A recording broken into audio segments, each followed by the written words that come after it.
እኔ ብቻ አይደለም የተቸገርኩት ማለት ነው። ለካ አዳሚ በጠቅላላ ተቸግሯል። የምሬ ነው የምላችሁ። ምክንያቱም በጣም ብዙ ሰው ከተቸገረ ነው ያንን ችግር ሶልቭ የሚያደርጉት እዚህ ምድር ላይ እና እግዚአብሔር ይመስገን። ይሄ ደግሞ ፖርታብል ቫኪዩም ክሊነር ነው የሚለው ያ ካር ነው። ፖርታብል ካር ቫኪዩም የመኪና ቫኪዩም የምታደርጉበት ማለት ነው።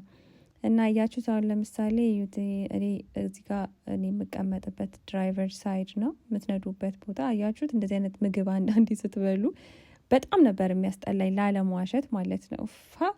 ይሄ ግን ጎልጉሎ ነው የሚያወጣላችሁ ቆሻሻ ምናምን ነገር አንድ አይቀርም። በቃ እንዴት ደስ እንዳለኝ በጣም እውነት እንዴት እንደሚያጸዳዩት እስቲ በእናታችሁ። አዲስ ከካምፓኒ እንደወጣ ነው የሚያደርግላችሁ መኪናችሁን። የምሬን ነው የምላችሁ። እንደገና ደግሞ ልጆች ምናምን ካላችሁ ራሱ ኧረ በስመ አብ አያችሁት። አሁን ይሄ የልጆቼ ካር ሲት ምናምን ነው እና ስልችት ብሎኝ ነበር ትቼዋለሁ። አሁን ትቼዋለሁ። ድሮ በጣም ነበር የሚያናድደኝ የሚያስጠላኝ። አሁን በቃ ከአቅሜ በላይ ስለሆነ ተውኩትኝ ማለት በየቀኑ ማጽዳት መከራ ክፍያው ራሱ በጣም ብዙ። አሁን ይሄንን ትገዛላችሁ ጋይስ፣ ቻርጅ ታደረጉና መኪናችሁ ውስጥ ታስቀምጣላችሁ። ኤኒ ታይም በቃ መኪናችሁን ቫኪዩም ታደረጉታላችሁ። እንዴት ደስ እንደሚል በእውነት። በዛ ደግሞ ቀለል ያለች ነች፣ ደስ ነው የምትለው ጋይስ። የምሬ ነው የምላችሁ። ቶሎ ብላችሁ ግዙ። ይሄ በጣም ልጅ ላለውም ልጅ ለሌለው በጣም አስፈላጊ ነው። ምክንያቱም መኪና መቆሸሽ የለባትም። ጽድት አድርጋችሁ በቃ ቁጭ። አሁን ይሄ መሬቱን ይውት ስቴ መኪና እንዴት እንደሚያስጠላ እሱ ራሱ አሁን መብት አግኝቼለታለሁ ለሱ።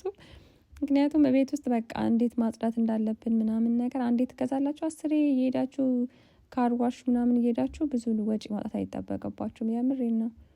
እና ጋይስ አያችሁታ እንደዚህ ፏፏ አደረኳትኝ የልጆቼን ሳይደል። መሬቱን ተውት እንዳታዩት፣ መሬቱ እንዳለ ነው። እሱም ይጸዳል ገና ቀን ሲወጣለት። ኤኒዌይ እኔ ብቻ ነኝ የእናንተ መኪና ግን እንደዚህ ነው? ወይኔ ጉዴ!